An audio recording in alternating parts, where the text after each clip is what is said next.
दादी के हाथों का जादू और खुशबू से महकता घर, माँ की मुस्कुराहट और खाने की सुगंध। MDH गरम मसाला, क्योंकि हर रिश्ता है स्वाद से जुड़ा। तो प्रश्न है कि क्या ईरान इजरायल युद्ध में अमेरिका शामिल होगा? क्या ईरान के परमाणु ठिकानों पर अमेरिकी स्ट्राइक होगी? क्या खामनेई को परमाणु डील के लिए ट्रंप मजबूर कर पाएंगे? क्या डोनाल्ड ट्रंप खामनेई की सत्ता बदल पाएंगे? फिलहाल ईरान के हमलों से तो ऐसा नहीं लग रहा है, क्योंकि ट्रंप की बार बार चेतावनी के बावजूद खामनेई के तेवर कम नहीं हो रहे। पूरी दुनिया में इस वक्त यही चर्चा है कि क्या अमेरिका अगले कुछ घंटों में ईरान पर हमला करने वाला है। ट्रंप की बातों से तो लगता है कि वो यकीनन इसको लेकर गंभीरता से विचार कर रहे हैं। जानकारी है कि अमेरिका में इसको लेकर अलग अलग राय है। सेना के कुछ अधिकारियों का कहना है कि अमेरिका के लिए युद्ध में शामिल होने का वक्त आ गया है। वहीं कुछ अधिकारियों की राय इससे अलग है। जानकारी के मुताबिक अमेरिकी सेंट्रल कमांड के कमांडर माइकल कोरेला इस पक्ष में है कि अमेरिका इस युद्ध में शामिल हो और ईरान के परमाणु कार्यक्रम को रोका जाए। अमेरिका इस प्लान को लेकर कितना सीरियस है, इसको ऐसे समझा जा सकता है कि रक्षा मंत्री पीट हेग्सेथ ने सेना को किसी भी आपात स्थिति के लिए तैयार रहने को कहा है। इतना सब होने के बाद भी अमेरिका के युद्ध में शामिल होने को लेकर अनिश्चितता अभी बनी हुई है। जी हां, और इसकी एक वजह यह भी है कि ट्रंप प्रशासन के कुछ दूसरे अधिकारी ये चाहते हैं कि अमेरिका इस युद्ध से दूर रहे, अभी इसमें डायरेक्ट ना शामिल हो। अब सब कुछ राष्ट्रपति ट्रंप पर निर्भर है और उनका अब तक तो जो रुख है कि जब तक अमेरिकियों पर हमला नहीं होगा, अमेरिका का जो रुख अभी तक था कि जब तक अमेरिकी सिटीजन पर कोई हमला नहीं होगा तब तक अमेरिका युद्ध नहीं लड़ेगा। लेकिन आज उनके तेवर कुछ अलग नजर आ रहे हैं और ऐसे में अब ओवल ऑफिस में होने वाली हाई लेवल मीटिंग में ही फाइनल फैसला होगा। यही फैसला तय करेगा कि आने वाले वक्त में यह युद्ध किस दिशा में जाएगा और ईरान के परमाणु कार्यक्रम का भविष्य क्या होगा। वैसे आज जब ट्रंप मीडिया से बात कर रहे थे तो वो ईरान के खिलाफ जिस मूड में थे, उनके तेवर जितने सख्त थे, वो कुछ अलग अंदाजा दे रहे थे। ट्रंप ने ईरान को आतंकवाद का स्पॉन्सर तक कह दिया। ट्रंप ने ईरान को कई अमेरिकी सैनिकों की मौत का जिम्मेदार तक बता दिया। ट्रंप का यह बयान सुनिए और समझने की कोशिश कीजिए कि ट्रंप का प्लान आखिर है क्या। सुना आपने, अमेरिका ईरान को किन किन चीजों के लिए, ट्रंप किन किन चीजों के लिए जिम्मेदार ठहरा रहे हैं।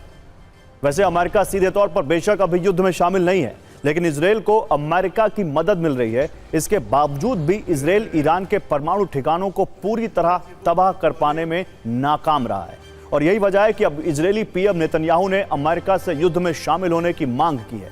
दरअसल इजरायल ईरान के सबसे अहम फोर्डो न्यूक्लियर प्लांट को तबाह करना चाहता है, जिसकी तबाही के लिए उसे अमेरिकी मदद की जरूरत है। इस प्लांट को अमेरिका के GBU-57 बंकर बस्टर बॉम्ब से ही तबाह किया जा सकता है, क्योंकि यह प्लांट जमीन के करीब 100 मीटर नीचे कंक्रीट से बना हुआ है। GBU-57 बंकर बस्टर बॉम्ब ही 60 से 100 मीटर तक कंक्रीट भेदने में सक्षम है जमीन के नीचे, और इस बम को अमेरिकी B-52 बॉम्बर से गिराया जाता है।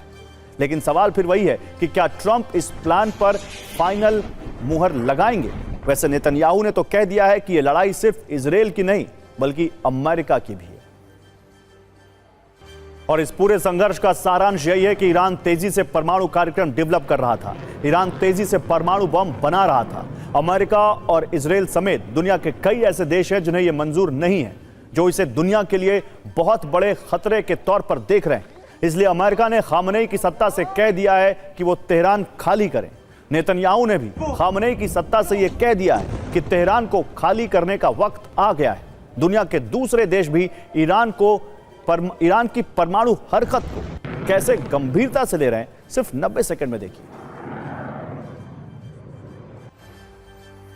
और अमेरिका ईरान पर हमला करेगा या नहीं, इसका फैसला अगले कुछ घंटों में हो जाएगा। लेकिन इजरायल अब भी ईरान पर लगातार हमले कर रहा है। इजरायल की तरफ से तेहरान के आसपास कई हमले किए गए। इजरायल लगातार ईरान के मिसाइल लॉन्चर्स को निशाना बना रहा है ताकि ईरान उस पर मिसाइलों से हमला ना कर पाए।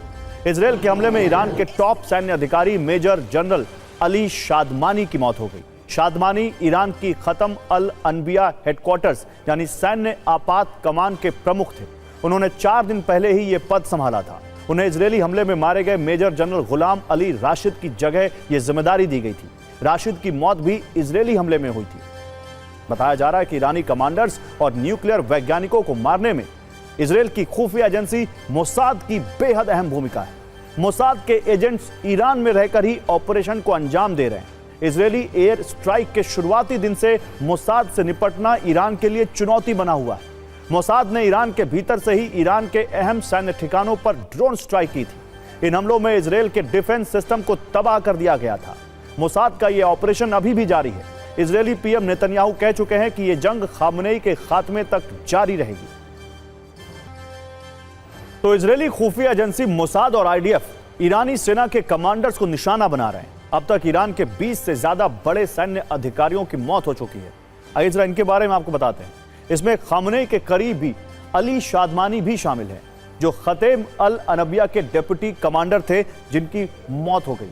इससे पहले ईरानी आर्म्ड फोर्स के chief of staff Mohammad Bagheri, IRGC chief of staff Hossein Salami, इसके अलावा IRGC जनरल गुलाम राशिद और इसके अलावा IRGC की एरोस्पेस फोर्स के चीफ ब्रिगेडियर अमीर अली हाजी जादेह, ईरानी सेना के डेप्यूटी कमांडर जनरल गुलाम रेजा मेहराबी, ईरानी सेना के खुफिया विभाग के डेप्यूटी हेड जनरल गुलाम रेजा मेहराबी और इसके अलावा ऑपरेशन डिपार्टमेंट के deputy head general mehndi Rabbani शामिल हैं।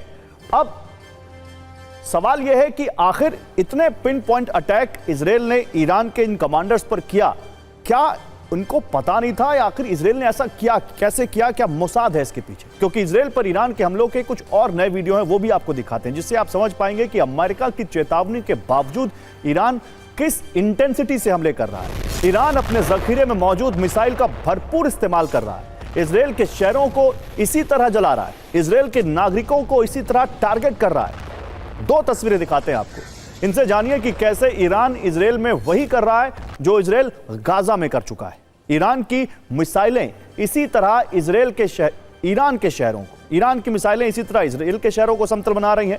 एक तस्वीर गाजा की है जो इजरायल के हमलों से तबाह हुआ था, जहां इजरायल के बम, मिसाइल और दूसरे हथियारों ने बर्बादी लाई थी। अब ईरान भी इजरायल के कुछ इलाकों को उसी तरह से नुकसान पहुंचा रहा है। तो इजरायल के साथ जारी युद्ध के बीच अमेरिका की तरफ से स्ट्रेट ऑफ हॉर्मुज को रोकने की धमकी दी गई है। अगर इसे रोका जाता है तो पेट्रोल और डीजल की कीमतें आसमान छू सकती हैं। Straight of Hormuz Iran, UAE और ओमान के बीच एक समुद्री मार्ग है। यह समुद्री मार्ग फारस की खाड़ी को ओमान की खाड़ी से जोड़ता है। इस रास्ते की कुल दूरी करीब 150 किलोमीटर और चौड़ाई करीब 30 किलोमीटर है। लेकिन यह छोटा सा समुद्री रास्ता कच्चे तेल के निर्यात के लिहाज से बहुत अहम है। दुनिया का करीब 30% कच्चा तेल इसी रास्ते से निर्यात होता है। एक अनुमान के मुताबिक रोजाना इस रास्ते से करीब 21 मिलियन बैरल तेल का निर्यात होता है। अरब देशों की तरफ से भारत, चीन, जापान, दक्षिण कोरिया को तेल सप्लाई इसी रूट से होती है। अनुमान के मुताबिक भारत का 45% कच्चा तेल इसी रास्ते से आता है, जिससे साफ है कि स्ट्रेट ऑफ हॉर्मुज बंद हुआ तो कच्चे तेल की कीमत बढ़ेगी, क्योंकि इसके बंद होने से कच्चे तेल के आयात की लागत बहुत बढ़ जाएगी। वर्ष 2019 में इसी रूट पर तेल टैंकरों पर हमले के बाद कच्चे तेल की कीमत बढ़ी थी। उस दौरान कच्चे तेल की कीमतों में 10% तक इजाफा हुआ था। अनुमान है कि अब यह समुद्री रास्ता बंद हुआ तो कच्चे तेल की कीमत 30% तक भी बढ़ सकती है। ईरान की तरफ से इसे बंद करने की धमकी बेशक दी जा रही है, लेकिन इसे बंद करना इतना आसान नहीं है, क्योंकि अमेरिका से लेकर ब्रिटेन तक की नेवी इसकी सुरक्षा के लिए तैनात है। तो एक सवाल तो यह भी है कि ईरान के साथ कौन है? खामनेई के परमाणु कार्यक्रम का समर्थन कौन कर रहा है? सच यही है कि बहुत कम देश हैं जो खुलकर ईरान के साथ खड़े हैं। बहुत कम ऐसे देश हैं जो चाहते हैं कि ईरान जैसे देश के पास परमाणु शक्ति हो। ब्रिटेन का भी कहना है कि ईरान को अपने परमाणु कार्यक्रम को रोकना चाहिए, अमेरिका से समझौता करना चाहिए। दादी के हाथों का जादू और खुशबू से महकता घर, माँ की मुस्कुराहट और खाने की सुगंध, MDH गरम मसाला। क्योंकि हर रिश्ता है स्वाद से जुड़ा।